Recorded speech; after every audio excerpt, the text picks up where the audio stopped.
Students, चलिए अब हम शुरू करते हैं how to start with class +1 commerce.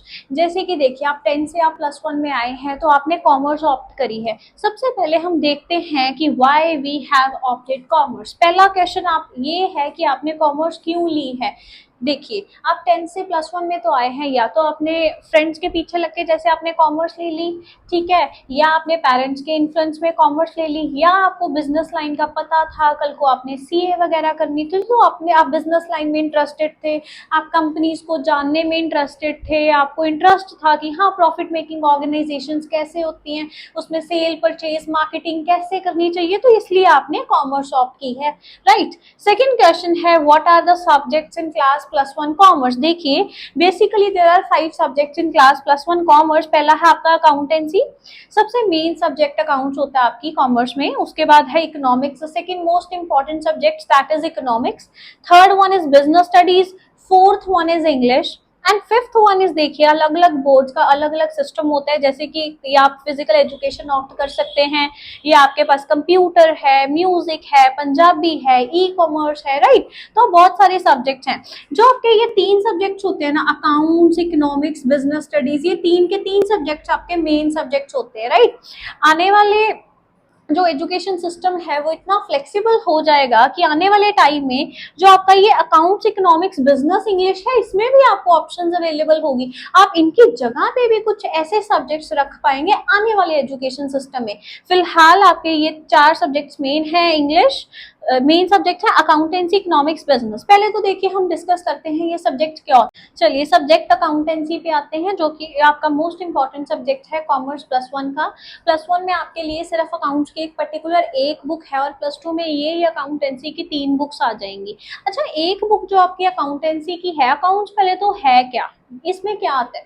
Accountancy एक आपका आर्ट है जिसमें आप रिकॉर्ड कर रहे हैं फाइनेंशियल ट्रांजैक्शन, मतलब कितना पैसा आया है, कितना पैसा आउटफ्लो है, कितना कैश इनफ्लो है, ये सारी आप ट्रांजैक्शंस को रिकॉर्ड करेंगे। क्लियर। ये रिकॉर्डिंग, समराइजिंग, क्लासिफाइंग, ये सारी फाइनेंशियल ट्रांजैक्शंस का जो भी हम डाटा रिकॉर्ड करेंगे वो सारा अकाउंट्स में करेंगे। अकाउंट्स आपका प्रैक्टिकल सब्जेक्ट है, it is not about theory. Theory को अंडरस्टैंड करके आपको मेन क्वेश्चंस, प्रैक्टिकल क्वेश्चंस आने चाहिए, ठीक है। तो अकाउंटेंसी में आप अगर सोचें कि आप सिर्फ थ्योरी करके पास हो जाएंगे, इट इज नॉट पॉसिबल।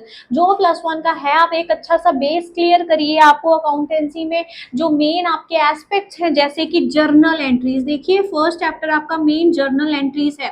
आप देखो पहले चैप्टर में अकाउंट्स के वो कन्वेंशन प्रिंसिपल्स तो पढ़ लेंगे। जब आप वो कन्वेंशन प्रिंसिपल्स को पढ़ेंगे उसके बाद आप क्या करेंगे, जर्नल एंट्रीज, राइट। चलिए जर्नल एंट्रीज बहुत ज्यादा इंपॉर्टेंट है। जर्नल एंट्रीज तो आप छोड़ के जा ही नहीं सकते। जर्नल एंट्रीज के बाद लेजर में पोस्टिंग इन एंट्रीज की, उसके बाद आपका ट्रायल बैलेंस, उसके बाद आपके financial statements, trading accounts, PL accounts, balance sheet और डेप्रिसिएशन।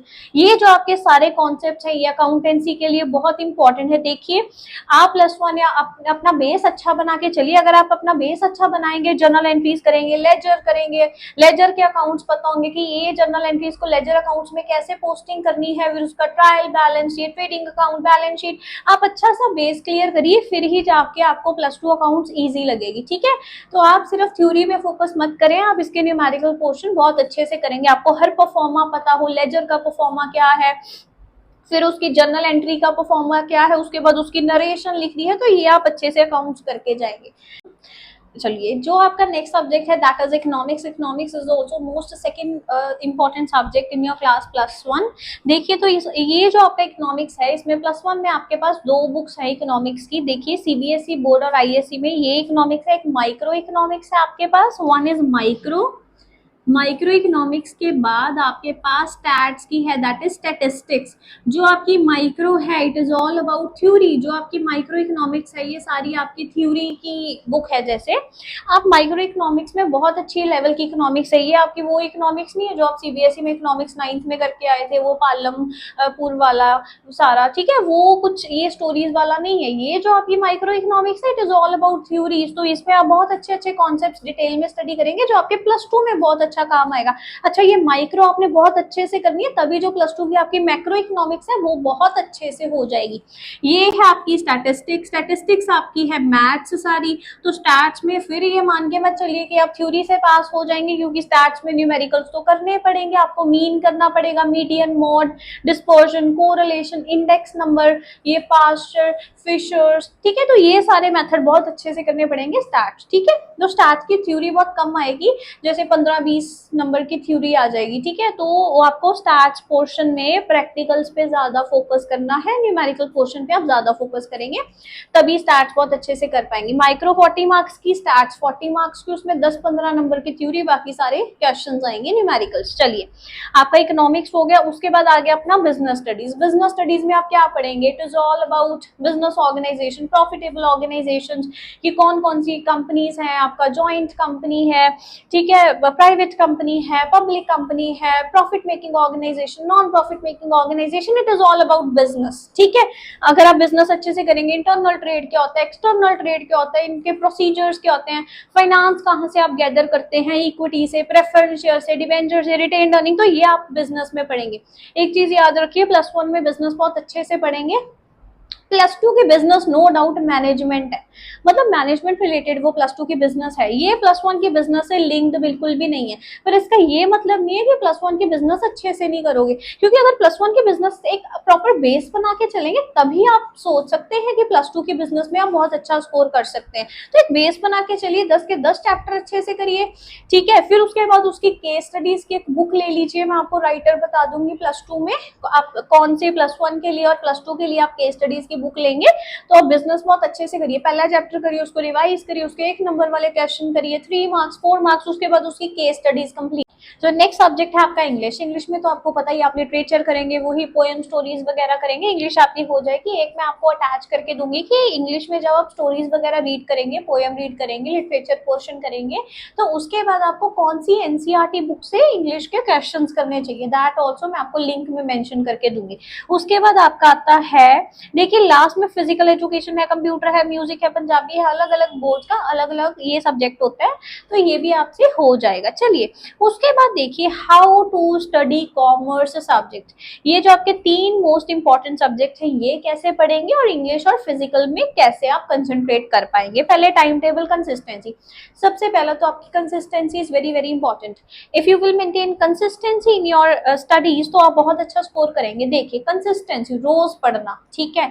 एक भी ऐसा दिन नहीं जब आप नहीं पढ़ेंगे, ठीक है। चाहे आप आपका नहीं मन कर रहा, आपको ऐसे है कि हाँ एक दिन छोड़ना, उस एक दिन में भी 15 मिनट पढ़ लो, कि आपकी कंसिस्टेंसी बनी रहे, ठीक है। कंसिस्टेंसी तो पढ़ाई में बहुत ज्यादा इंपॉर्टेंट है। देखिए मैं आपको अपना रिजल्ट बताती हूँ। I had score 99 marks in economics, मेरा 99 स्कोर था इकोनॉमिक्स में। मेरे को याद है 1 नंबर का मेरा MCQ था, ठीक है। उस MCQ में आई वॉज रियली कंफ्यूज। मेरा नेचर क्या था, मैं पहले लॉन्ग क्वेश्चन अटेम्प्ट करती थी, मैं लास्ट सेक्शन से शुरू करती थी, पहले लास्ट सेक्शन शुरू किया, फिर शॉर्ट, फिर वेरी शॉर्ट, ये सारा है। उसके बाद मैं लास्ट में MCQ अटेम्प्ट कर रही थी, ठीक है। तो वो एक MCQ था, वही लास्ट में ऐसे होता है कि टाइम होने वाला है, time is going to over, तो एक स्ट्रेस होता है माइंड पे, टेंशन होता है, वो MCQ मेरा गलत हो गया, तो उसके करके मेरे 99 मार्क्स रह गए, ठीक है। मेरे ओवरऑल CBSE में मैं अपने स्कूल में डिस्ट्रिक्ट टॉपर थी। Up to 10th I was in ICSE board, उसके बाद मेरा CBSE बोर्ड कॉमर्स था। I was having 95% in my commerce. तो क्या था, देखिए मेरा ना एक टाइम टेबल बना हुआ था।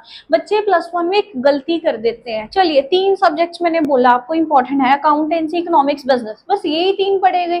तो ये इंग्लिश फिजिकल एजुकेशन कौन पढ़ेगा, इस पे तो आपने ध्यान ही नहीं दिया। बहुत बच्चों के +1 में मार्क्स कम क्यों आते हैं, क्योंकि ये 2 सब्जेक्ट वो टोटली इग्नोर करते हैं। अकाउंट्स की ट्यूशन चले गए, स्कूल में कर लिया, इकोनॉमिक्स की ट्यूशन चले गए, स्कूल में कर लिया, यूट्यूब से कर लिया, बिजनेस स्टडीज पे भी फोकस कर दिया। तो ये सब्जेक्ट्स तो आप भूल ही जाते हो कि ये सब्जेक्ट्स के बाद आपके मार्क्स आएंगे, परसेंटेज इन सब्जेक्ट्स को काउंट करके बनती है आपकी, ठीक है। तो ये 2 सब्जेक्ट्स आप नहीं छोड़ेंगे, राइट। उसके बाद देखिए आप कैसे टाइम टेबल बनाइए। मेरा पर्सनली टाइम टेबल क्या था, मैंने बिजनेस स्टडीज कभी छोड़ी नहीं।